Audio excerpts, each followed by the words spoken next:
नमस्कार।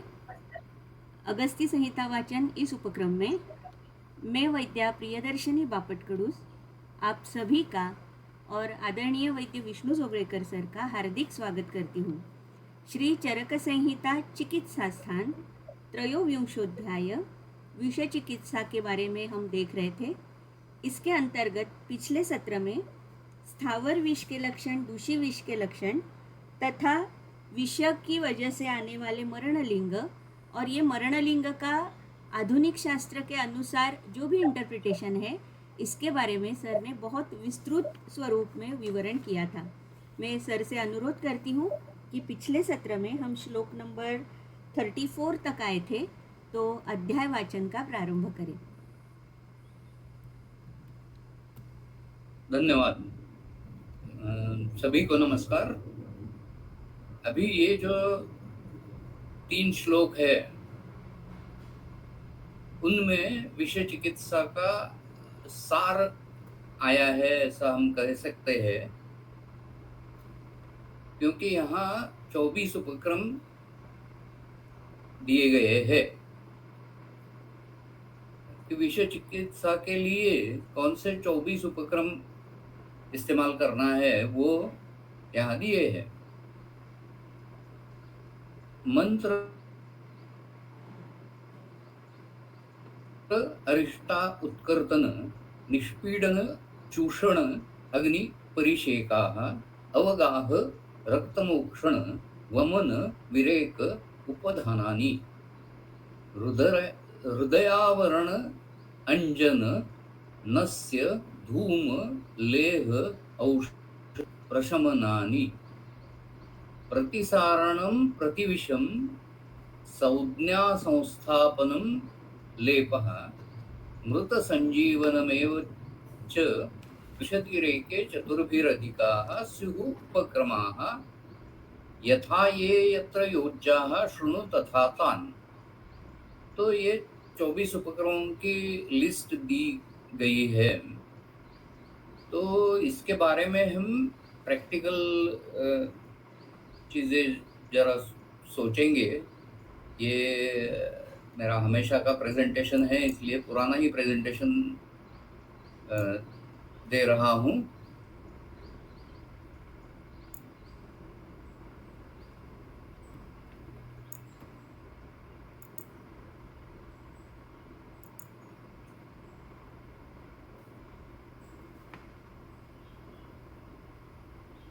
दिख रहा है अभी? यस सर, यस सर, दिसतंय। Yes sir. ओके, तो पहली चीज ये है कि ये चरक चिकित्सा स्थान 23 में हम पढ़ रहे हैं, लेकिन कई चरक प्रतियों में वो 24वां अध्याय है। ये पहले उसके ऊपर डिस्कस कर चुके हैं हम। ये अध्याय दृढ़बल ने लिखा है, न कि अग्निवेश ने या चरकाचार्य ने। As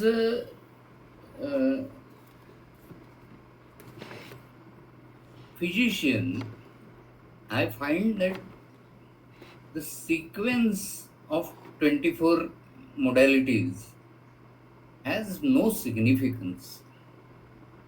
First few are important in snake bites, but not for other kinds of poisons. First few, like mantra, arishta, utkartana, nishpidana, chushana, these are in sequence for snake bites, but don't have any meaning if you have consumed some poison orally. Mantra may be useful, I don't know. Arishta बंधन भी कर नहीं सकते, आचूषण भी नहीं कर सकते, निष्पीड़न भी नहीं कर सकते, उत्करण भी नहीं कर सकते। तो ये जो पहले उपक्रम है वो जंगम विष के बारे में है, स्थावर विष के बारे में नहीं। और जंगम विष में भी सर्प विष के बारे में है, बाकी कहीं से नहीं है। और बाकी जो उपक्रमों का सिलसिला है उसमें इस एक के बाद दूसरा करना है, दूसरे के बाद तीसरा करना है, ऐसा कुछ नहीं है। तो ये सीक्वेंशियलिटी नहीं है, सभी विषयों के लिए नहीं है। इसका वेग से कोई संबंध नहीं है 24 उपक्रमों का। कौन सा उपक्रम कौन से वेग में करना है, इस तरह का विवरण नहीं दिया गया है।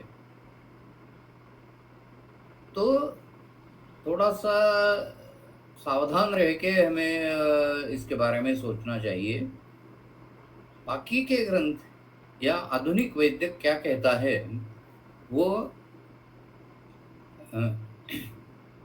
यहाँ हम देखते हैं। पहला है मंत्र। मंत्र की उपयुक्तता अध्याय आयुर्वेद के हिसाब से स्थावर, जंगम या कृत्रिम किसी भी तरह के विषय में मंत्र का उपयोग हो सकता है। उसमें क्या अपवाद है और मंत्र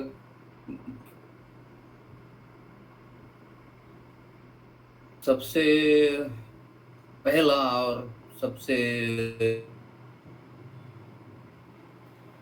प्राथमिक या सबसे प्रभावी उपक्रम होते हुए भी हमें दवाइयों का सहारा क्यों लेना पड़ता है, ये सुश्रुत संहिता ने अच्छी तरह से बताया है।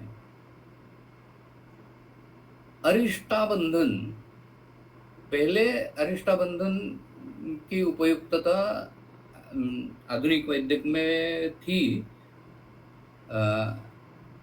आजकल का जो प्रोटोकॉल है उसमें टूर्निकेट का उपयोग नहीं करते, इमोबिलाइजेशन का उपयोग करते हैं। और इमोबिलाइजेशन जैसा फ्रैक्चर के लिए इमोबिलाइज करते हैं हम, यानी कुछ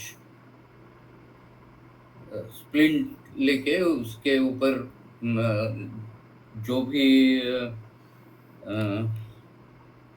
एक्सट्रीमिटी है तो उसको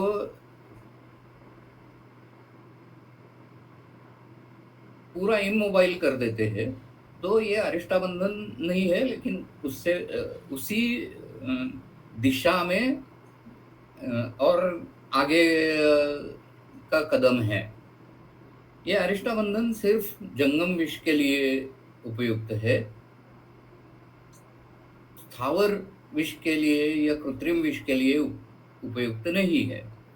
उत्कर्तन का आधुनिक वैद्य निषेध करता है।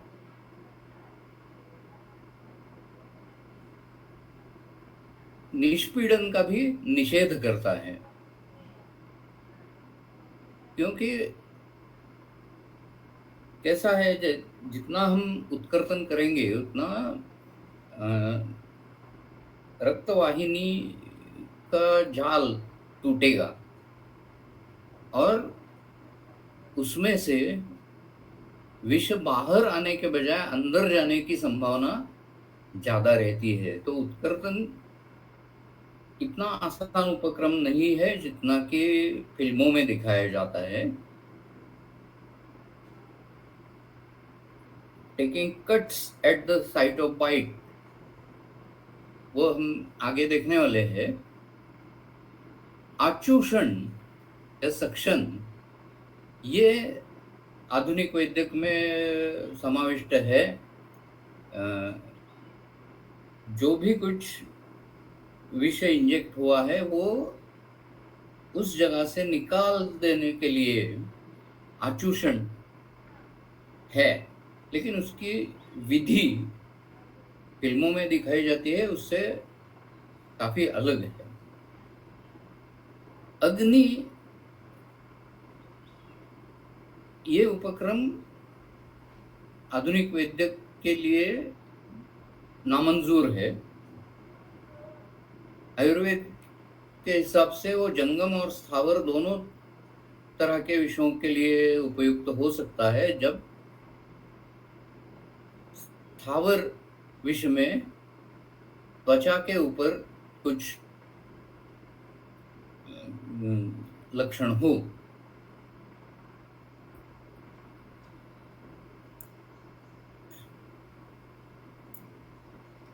अभी अगला उपक्रम है परिषेक। उसके बारे में आधुनिक वैद्य का कुछ भी कहना नहीं है। परिषेक करे या न करे, ऐसा दोनों तरफ से कुछ स्पेसिफिक इंडिकेशन नहीं है। लेकिन अवगाह के बारे में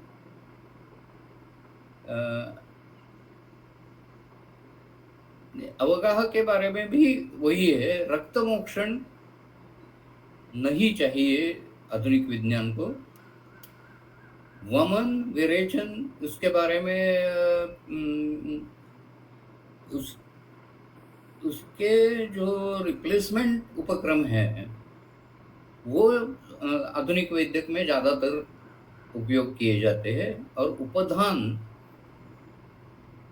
आयुर्वेद में है, लेकिन आधुनिक विज्ञान को वो मंजूर नहीं है।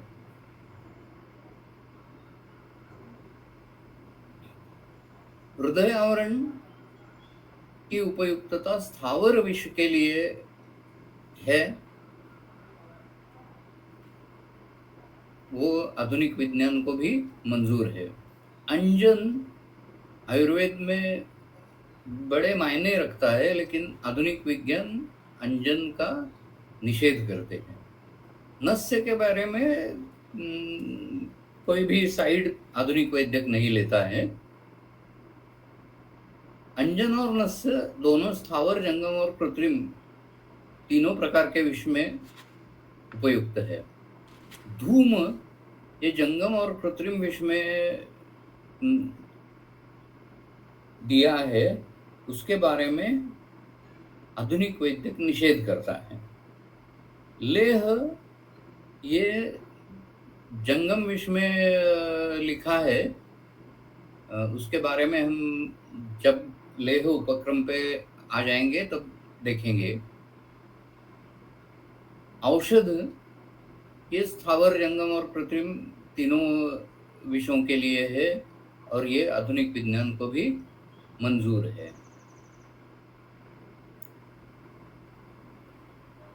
प्रशमन भी देखो, औषध और प्रशमन इन दोनों में वैसे फर्क क्या है?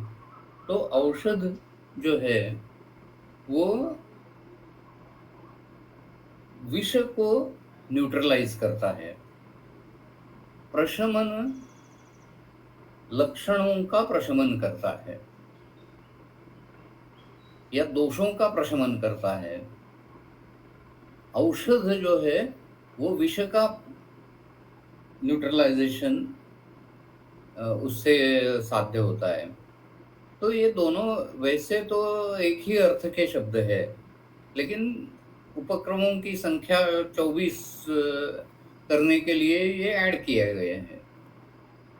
अभी प्रतिसारण और लेप ये दोनों में भी बहुत थोड़ा फर्क है। प्रतिसारण है ये चूर्णों का प्रतिसारण है, और लेप उसमें आलेप, प्रलेप, प्रदेह तीनों तरह के लेप आते हैं। अभी प्रतिविष का आधुनिक वैद्यक में प्रतिविष ये संकल्पना तो नहीं है, एंटीडोट ये संकल्पना है। एंटीडोट और प्रतिविष में क्या फर्क है वो हम जब प्रतिविष उपक्रम की तरफ जाएंगे तब जरूर देखेंगे। संज्ञा संस्थापन, इसमें तो कोई संदेह नहीं है कि अगर रुग्ण संज्ञा विहीन है, मूर्छित है, तो उसको जगाना चाहिए। उसमें कोई शक नहीं है, लेकिन संज्ञा संस्थापन कैसे करे इसके बारे में बहुत दोनों वैद्यक बहुत अलग तरह से पेश आते हैं। मृत संजीवन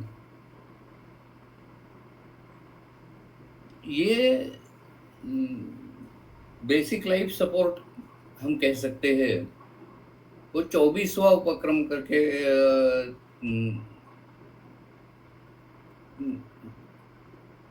दृढ़बल जी ने बताया है, जो कि वो पहला उपक्रम होना चाहिए। हम अभी देखते हैं आधुनिक विश्व चिकित्सा के सिद्धांत क्या है, वो पहले देखते हैं और उसके बाद हर एक सिद्धांत के लिए ये इन 24 उपक्रमों का क्या योगदान है वो देखेंगे। तो पहला सिद्धांत क्या है? प्रत्याख्येय चिकित्सा। आपको प्रत्याख्या तो मालूम होगी, हाई रिस्क पेशेंट के बारे में ये प्रत्याख्येय चिकित्सा करने की बात कही गई है। प्रत्याख्या यानी रुग्ण या उसके जो रिलेटिव्स है उनको ये बताना है कि अक्रियायाम ध्रुवो मृत्यु क्रियायाम संशयो भवेत्। यानी अगर हमने कुछ नहीं किया तो ये बंदा मरने वाला है, अगर हमने चिकित्सा की तो भी उसके बचने की 100% गारंटी नहीं दे सकते हैं, लेकिन हम जितना हो सके उतना ट्राई कर सकते हैं। ऐसा डिक्लेरेशन जो है उसे प्रत्याख्या कहते हैं। तो ये प्रत्याख्या करने के बाद जो भी चिकित्सा की जाती है वो प्रत्याख्येय चिकित्सा है। तो इसमें पहले आता है स्टेबलाइजेशन ऑफ वाइटल फंक्शंस। जो बेसिक हमारे 3 महत्वपूर्ण ऑर्गन्स है, हृदय, प्राणवायु स्रोतस और शिर, इन तीनों का स्टेबलाइजेशन ये सबसे पहले करने की चीज है। अगर उसकी जरूरत नहीं है, पेशेंट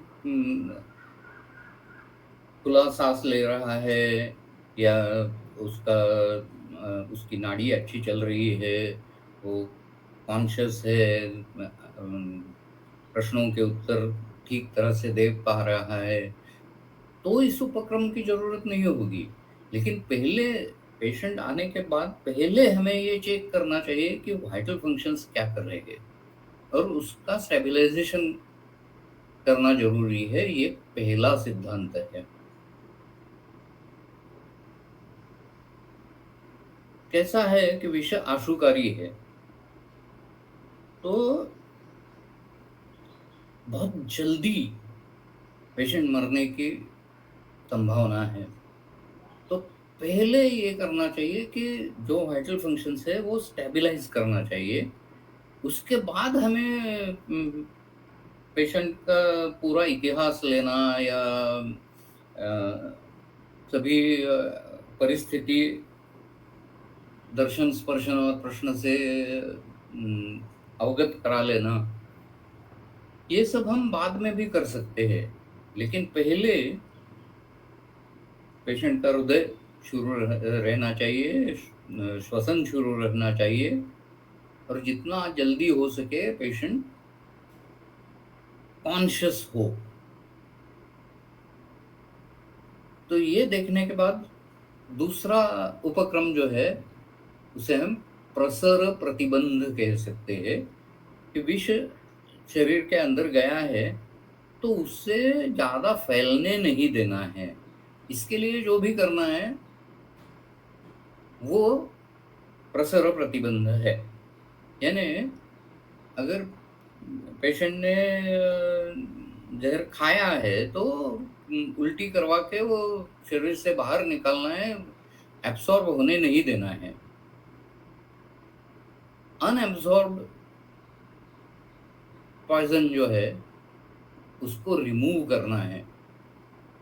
अभी टूर्निकेट या अरिष्टाबंधन ये प्रसर प्रतिबंध का उदाहरण है, जहाँ की दंश के हृदय की बाजू में 4 अंगुल ऊपर जो टूर्निकेट या अरिष्टा बंधन करने को कहा है, वो प्रसर का प्रतिबंध करती है। यानी दंश में जो स्थित विषय है वो हृदय की तरफ नहीं जाने देना है। इस तरह का प्रसर प्रतिबंध है। अनवशोषित विष निर्हरण, जो भी शरीर में एब्जॉर्ब नहीं हुआ है, संशोषित नहीं हुआ है, ऐसा जो विषय है वो जितनी जल्दी बाहर निकाल सके उतना शरीर पे लोड कम आ जाएगा। तो ये तीसरा सिद्धांत है। फिर चौथा सिद्धांत है एंटीडोट। यहां मैंने प्रतिविष इसलिए नहीं इस्तेमाल किया है क्योंकि प्रतिविष का आयुर्वेद में अर्थ अलग है।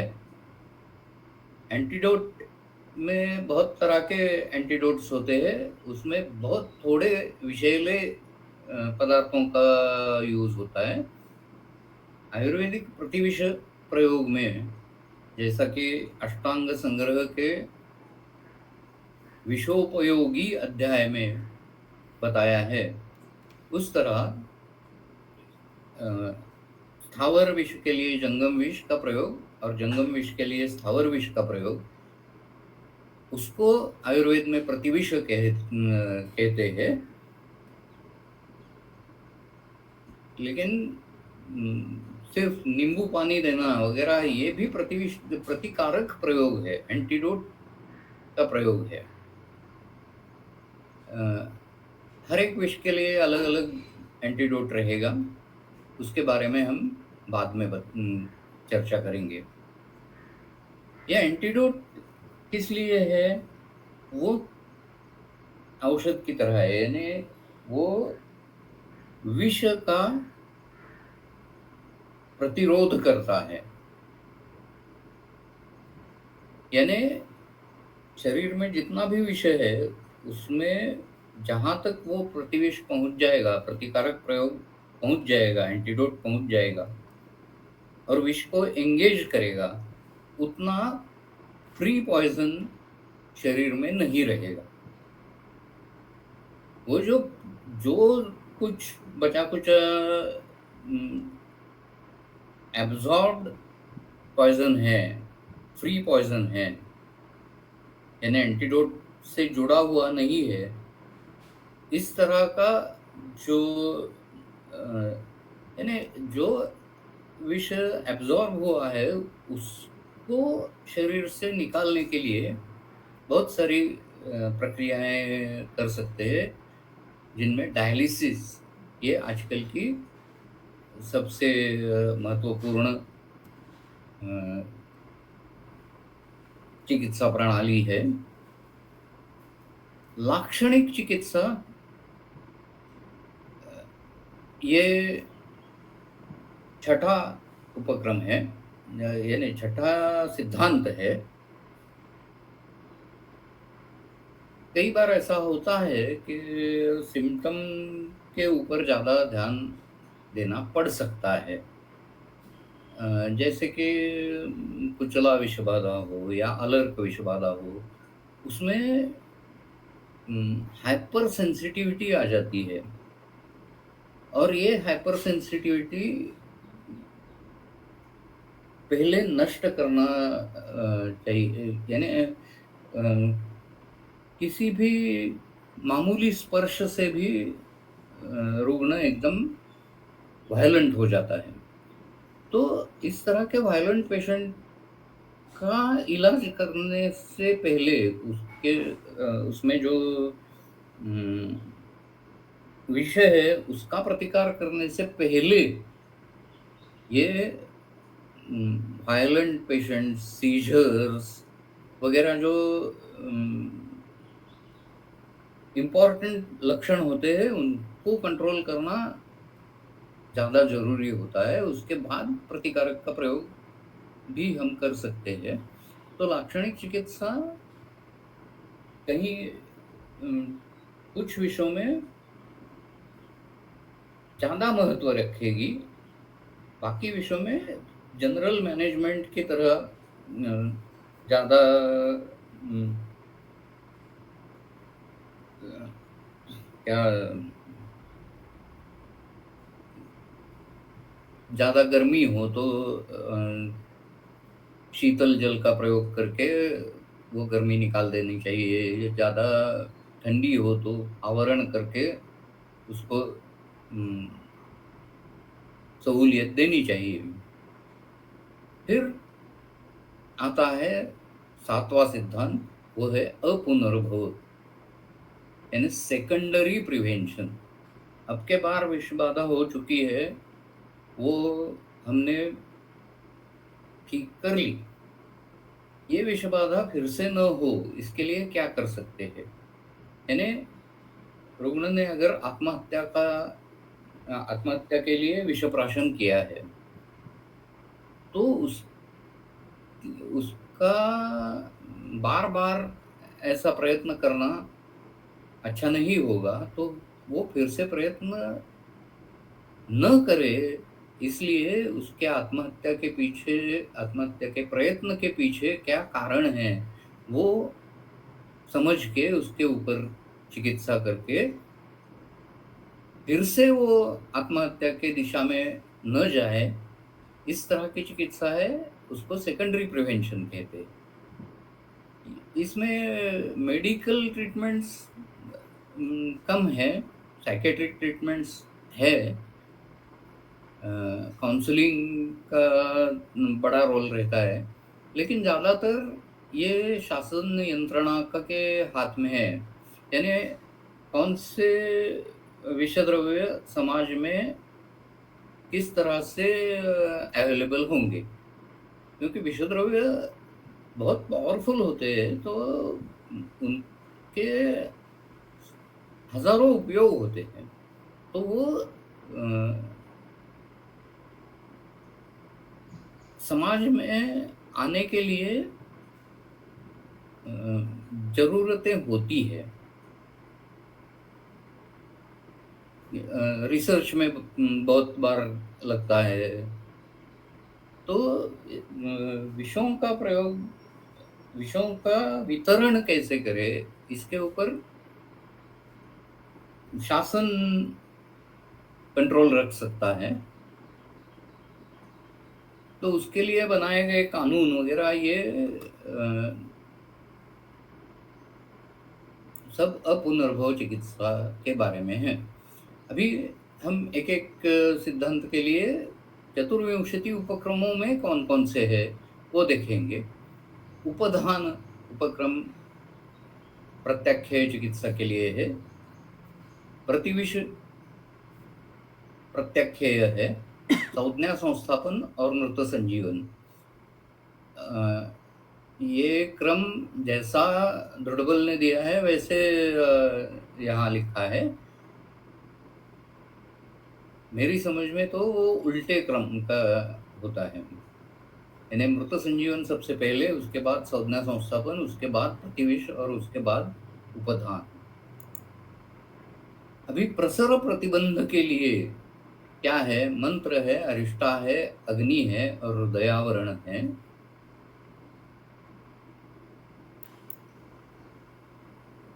जो अनएब्जॉर्ब पॉइजन है, उसको निकालने के लिए आचूषण है, वमन है, विरेचन है और अवगाह है।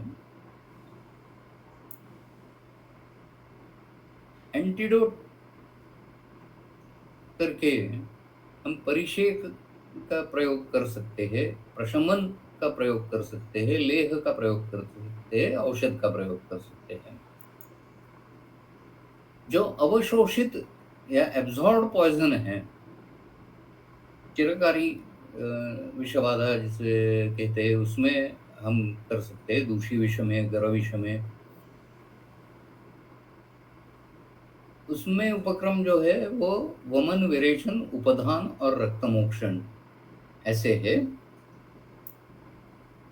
लाक्षणिक चिकित्सा में प्रशमन, अवगाह, औषध, अंजन, नस्य, धूम, लेह, ये उपक्रम लाक्षणिक चिकित्सा में आएंगे।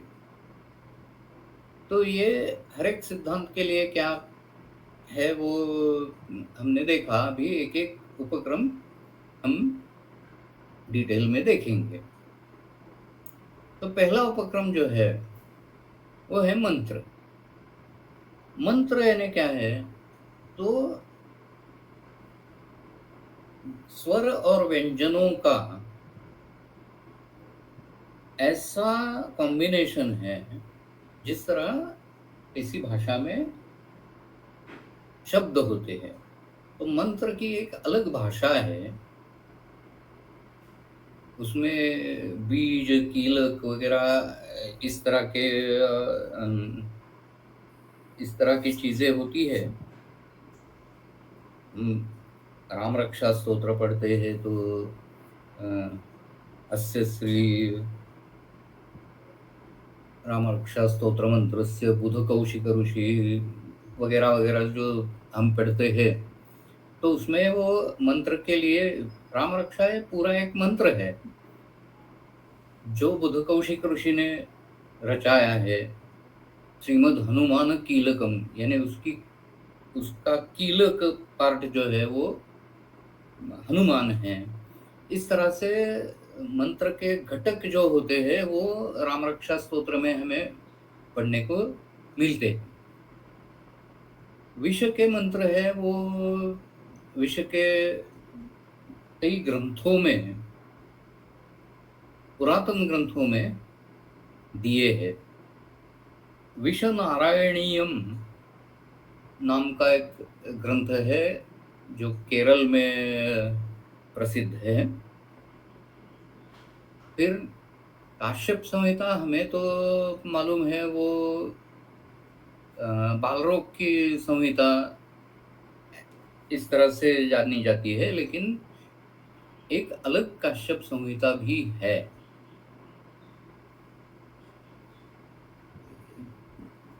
जिसे बालरोग की संहिता हम कहते हैं, उसको हम जीव का तंत्र ऐसा कह सकते हैं। और जो विष के लिए काश्यप संहिता है वो अलग है, उसे गौतमीय कश्यप संहिता ऐसा कहते हैं। मेरे दो स्टूडेंट्स ने इन दोनों ग्रंथों पे काम किया है। डॉक्टर शीतल मिरजकर कोपरडे, उन्होंने विश्व नारायणीयम पे एमडी का थीसिस लिखा था। और डॉक्टर ग्रामोपाध्याय अ,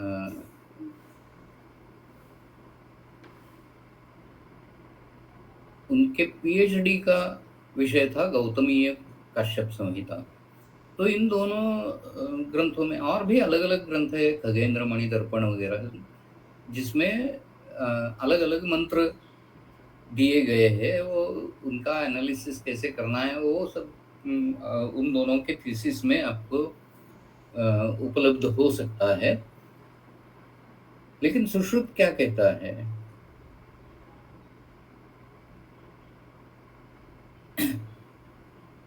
मंत्र कहने का जो तरीका है उसमें कौन से अक्षर पे जोर दिया जाता है, वो सानुनासिक कहना है या नहीं, उसका टोन कैसा होना चाहिए, स्टाइल ऑफ प्रोनाउंसिएशन कैसी होनी चाहिए, ये 4 चीजों के ऊपर मंत्र की प्राथमिक उपयोगिता देखी जा सकती है।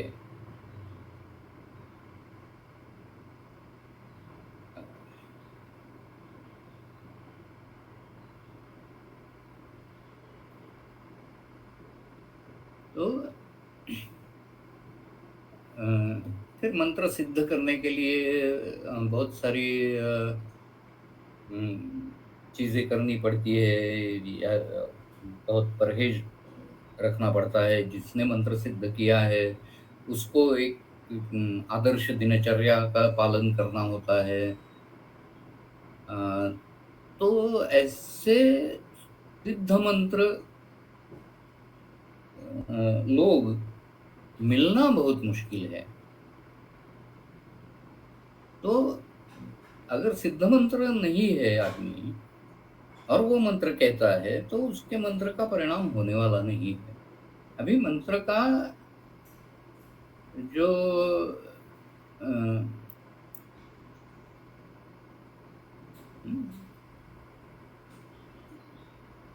सुश्रुत ने वर्णन किया है कि देव ब्रह्मर्षिभिः प्रोक्ता मंत्राः सत्यतपोमयाः भवन्ति नान्यथा क्षिप्रं विषं हन्युः सुदुस्तरम्।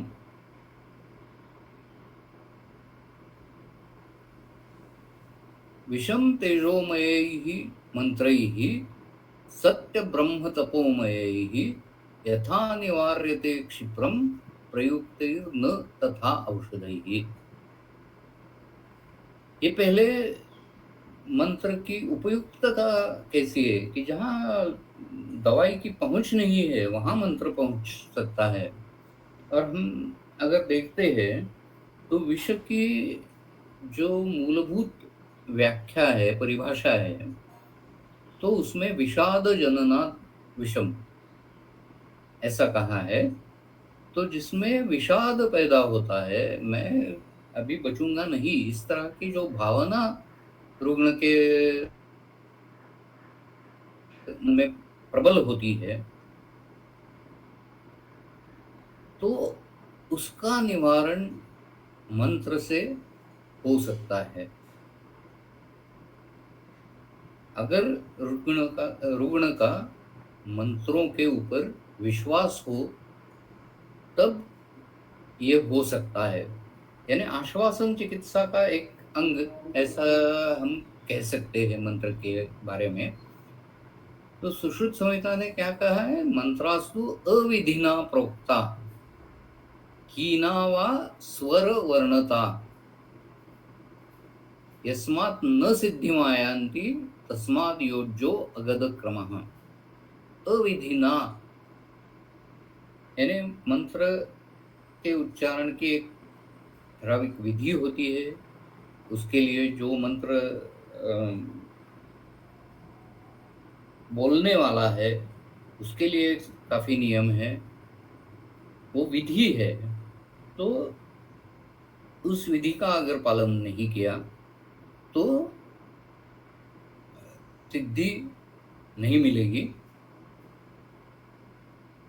किसी वर्ण छूट गया है, क्योंकि क्या है, वो पूरा मेमोरी में स्थापित करना होता है। और हमें मालूम है कि मेमोरी हमेशा अगर सतर्क नहीं है तो मेमोरी में कुछ गड़बड़ हो सकती है।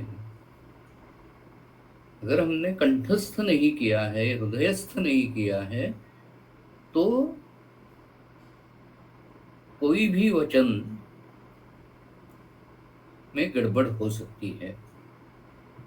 या फिर सिद्ध मंत्र आदमी अगर बहुत बूढ़ा हो गया हो, तो उसके मुंह से वो वर्ण अच्छी तरह से बाहर नहीं निकलते हैं, स्वर उसका गलत हो सकता है।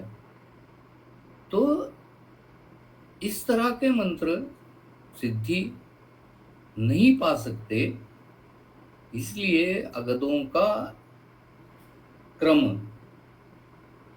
करना चाहिए, ऐसा महर्षि सुश्रुत ने बताया है। मंत्र के बारे में इतना ही मुझे काफी लगता है। और किसी को कोई शंका अगर होगी तो उसके बारे में मैं बाद में बता दूंगा। अभी दूसरा उपक्रम जो है अरिष्टाबंधन, तो tying of tourniquet on extremities. हम आईवी ब्लड सैंपल लेते हैं तो पहले टूर्निके इस्तेमाल करते हैं, तो उससे सर्कुलेशन हृदय की तरफ होना बंद हो जाता है। पूरा बंद नहीं होता, लेकिन काफी हद तक कम हो जाता है। दंश दंश के बाद जितना जल्दी हो सके उतना जल्दी अरिष्टाबंधन करना चाहिए। ये सिर्फ एक्सट्रीमिटीज पे हो सकता है। ऐसा नहीं है कि कान में दंश हुआ और गला दबा दिया टूर्निकेट से, ऐसा कर नहीं सकते। तो हेड, नेक, ट्रंक, इसमें अरिष्टाबंधन कर नहीं सकते। अरिष्टाबंधन जब करना है तो उसका अवधि दिया है, वो 100 मात्रा का है। यानी दीर्घ अक्षर के उच्चारण के लिए जितना वक्त लगता है उतना एक मात्रा, ऐसे 100 मात्रा पूरे होने तक, दंश के बाद 100 मात्रा पूरे होने तक ये अरिष्टाबंधन हो जाना चाहिए। तो इसके लिए जो भी अरिष्टाबंधन करने वाला व्यक्ति है वो पास होना चाहिए, और उसके पास अरिष्टाबंधन के लिए जो भी चीजें जरूरी है वो होना चाहिए। इसका मैकेनिज्म ऑफ एक्शन क्या है? Delays systemic circulation of poison by mechanical obstruction. इसके apparatus क्या है?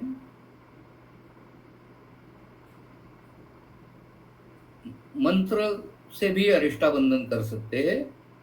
बांबू स्ट्रिंग, बांबू से कर सकते हैं, स्ट्रिंग यानी धागे से कर सकते हैं। सॉफ्ट क्लॉथ, मुलायम वस्त्र चाहिए, या फिर सॉफ्ट लेदर थॉन्ग और सॉफ्ट ट्री बार्क, एकदम जिससे खरोच न हो, इस तरह के चमड़े के पट्टे का इस्तेमाल कर सकते हैं, या फिर वृक्षों के त्वचा का इस्तेमाल कर सकते हैं, लेकिन वो सॉफ्ट होनी चाहिए, या फिर रेशमी कपड़े से बंधन कर सकते हैं। प्रोसीजर क्या है? Tie one of the above materials 4 fingers proximal to bite, which is not too tight and not too loose. एक हैरी पॉटर अभी 20 साल पुराने हो चुके हैं वो फिल्में वगैरह। बहुत सारे मिलेनियल्स ने बचपन में पिक्चर्स देखे होंगे। तो प्रोफेसर स्नेप, प्रोफेसर डम्बलडोर को जब विषबाधा होती है तो उसका मंत्र से अरिष्टाबंधन करता है, ऐसा उसमें वर्णन है। यानी अरिष्टाबंधन का उपयोग क्या है वो दिखाने के लिए स्लाइड दिखाई है।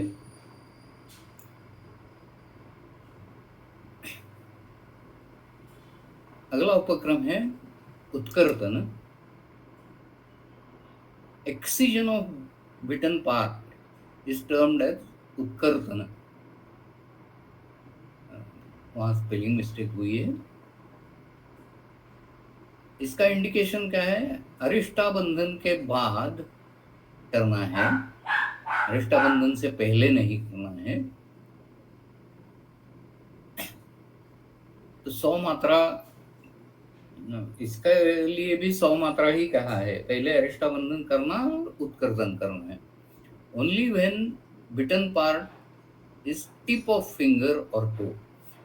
ये इसलिए महत्व का है कि वहाँ टर्मिनल आर्टरीज होती है। ये टर्मिनल आर्टेरियोल्स या वेन्यूल्स जो होते हैं वो सिर्फ एक ही तरफ उनका प्रवाह रहता है, वहाँ से वापस नहीं आता। तो वहाँ अगर उत्कर्तन किया तो उससे बहने वाला जो खून है उसमें से विष चला जाएगा। कहाँ नहीं करना है तो मर्म पॉइंट पे नहीं करना है, जॉइंट्स पे नहीं करना है, और रक्तवाहिनियां न्यूं का छेद न हो इस तरह से देखना चाहिए। पर्टिकुलरली नर्व्स का ख्याल रखना चाहिए। इसका मैकेनिज्म ऑफ एक्शन जो है तो incision at the site of bite to facilitate easier removal of unabsorbed poison. उत्कर्षण के लिए विविध शस्त्र बताए हैं। उसमें मंडलाग्र है, करपत्र है, वृद्धिपत्र है, नख शस्त्र है, मुद्रिका है, उत्पल पत्र है, और अर्धधारा जिसे हम स्काल्प वेन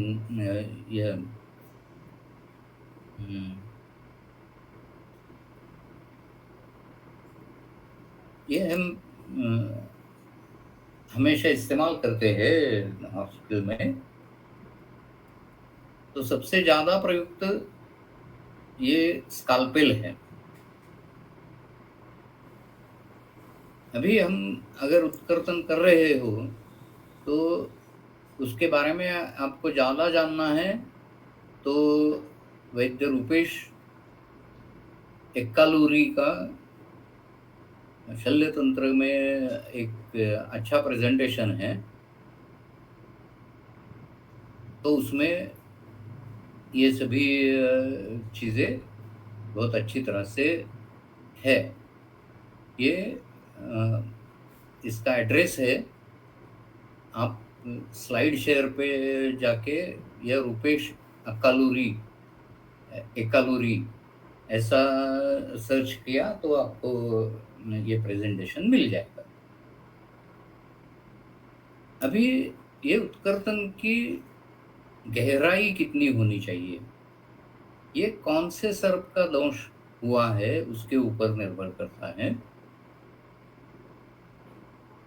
जो कोबरा फैमिली के या क्रेट फैमिली के सर्प है उनके विष दंत या दंष्ट्रा छोटे होते हैं, और जो वाइपर फैमिली के होते हैं उनकी दंष्ट्राएं बड़ी होती हैं। तो अगर राजमान या दरवीकर का दंश हुआ है तो ज़्यादा डेप्थ उत्कर्तन की नहीं चाहिए, 1 सेंटीमीटर तक डेप्थ ठीक होती है। वाइपर बाइट में क्या होता है कि वाइपर्स के जो विषदंश विष दंत होते हैं वो फोल्डेबल होते हैं, यानी हमेशा वो वाइपर जब इधर उधर घूमता है तो वो मुंह के अंदर फोल्ड करके रखे हुए होते हैं, और जब वो दंश करता है तो मुंह बड़ा कर लेता है, फिर उसके फोल्ड हुए हुए जो दंष्ट्रा है वो बाहर आ जाती है और उससे वाइट हो जाती है। तो वहाँ 2 या 2.5 सेंटीमीटर तक यानी 1 इंच गहराई तक वो विषदंश हो सकता है, तो उत्कर्तन भी उतना ही करना चाहिए। अभी निष्पीडन ये चौथा उपक्रम है। Application of pressure around the site of bites और स्टिंग्स, इंडिकेशन जंगम विष आफ्टर उत्कर्तन, व्रणशोथ इन दूषी एंड गर्विश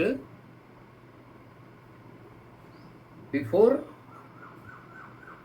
इंसिजन एंड ड्रेनेज। अगर व्रणशोथ है तो वहाँ से जो भी पू या निर्मिति हुई है वो निकाल देना चाहिए। उसके लिए इंसिजन और ड्रेनेज ये रूटीन प्रक्रिया होती है।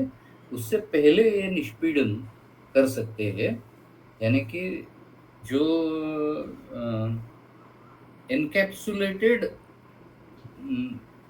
चीज़ें होती है, यानी पॉकेट्स होते हैं अलग अलग, वो पॉकेट्स ब्रेक हो जाए और एक ही जगह सब विष इकट्ठा हो जाए।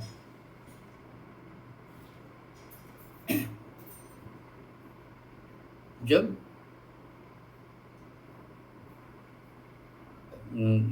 ये venom has not spread from site of bite, यहाँ निष्पीडन जो कहा है वो हनी बी स्टिंग्स वगैरह इसमें है। जो स्टिंग्स शरीर में छोड़ देते हैं वो स्टिंग्स निकालने का तरीका निष्पीडन का है। आप मधुमक्खी पालन केंद्र में अगर जाएंगे या एग्रीकल्चर कॉलेज में जो उसका सेंटर है वहाँ जाएंगे तो आप वो स्टिंग कैसे निकालना है वो सीख सकते हैं वहाँ। तो application of pressure around the site makes removal easy and more amount of poison can be extracted after incision. Apparatus हस्तमेव प्रधान यंत्रम, उसी का यहाँ उपयोग करना चाहिए। सुश्रुत में जो विमलापन उपक्रम है व्रण उपक्रम में, उसका इस निष्पीडन से बहुत मिलते जुलते हैं वो दोनों उपक्रम। और केरल में प्रचलित जो किजी उपक्रम रहता है वो निष्पीडन के लिए होता है। मेरे विषय चिकित्सा के ऊपर बहुत सारे व्याख्यान हैं, तो उनमें से 5वें पार्ट में ये उपक्रम विस्तार से दिए गए हैं। अभी मैं यहाँ थोड़ा सा उसका विवरण करता हूँ और आज हम यहाँ रुकेंगे। तो किसी उपक्रम जो होता है उसमें क्या होता है कि अर्कपत्र लेते हैं। तो अर्कपत्र आपको मालूम है कि बीच में जो सिरा होती है वो बहुत क्या सोलन जैसी होती है और बाकी पत्ता वैसे छोटा पतला रहता है। तो ये अर्कपत्र हमने बांध दिया, यानी उसका एक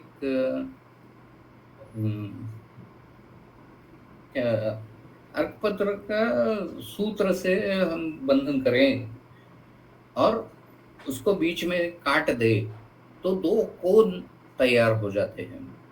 क्योंकि बीच में वो ज़्यादा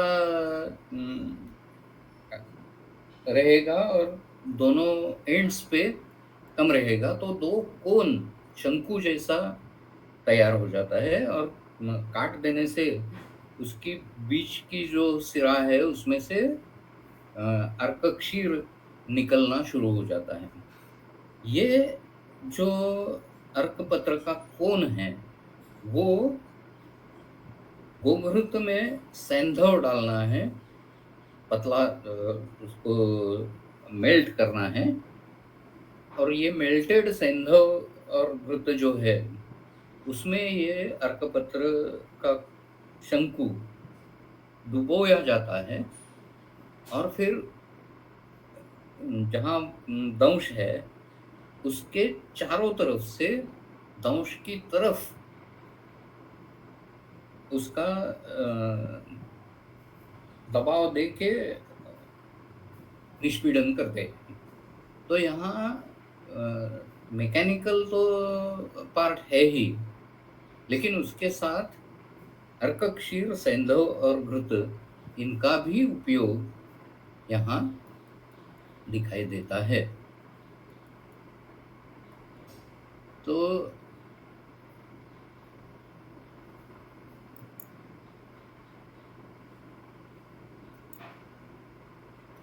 हम फिर से यहाँ आए। मंत्र, अरिष्टा, उत्कर्तन और निष्पीड़न, ये 4 उपक्रमों का हमने विस्तार से ब्यौरा लिया है। तो मेरा ख्याल है हम आज यहीं रुकते हैं। किसी को कोई शंका है तो जरूर पूछिएगा। बहुत बहुत धन्यवाद सर। किसी को अगर कुछ प्रश्न है तो आप पूछ सकते हो।